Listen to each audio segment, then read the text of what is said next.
حضرت عبداللہ بن عباس رضی اللہ تعالی عنہ فرماتے ہیں کہ پیر کے دن کو آقائے ہمدار تاجدار مدینہ صلی اللہ علیہ وسلم کی سیرت کے ساتھ ایک خاص مناسبت اور خصوصیت ہے۔ وہ یہ ہے: نمبر 1، پیر کے دن آپ صلی اللہ علیہ وسلم کی ولادت بسعادت ہوئی۔ نمبر 2، پیر ہی کے دن آپ صلی اللہ علیہ وسلم کو ختم نبوت ملی۔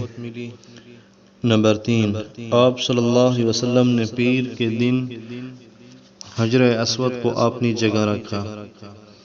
نمبر 4، پیر کے دن آپ صلی اللہ علیہ وسلم نے مکہ مکرمہ سے مدینہ منورہ کی طرف ہجرت کے لیے غار ثور سے سفر کی ابتدا فرمائی۔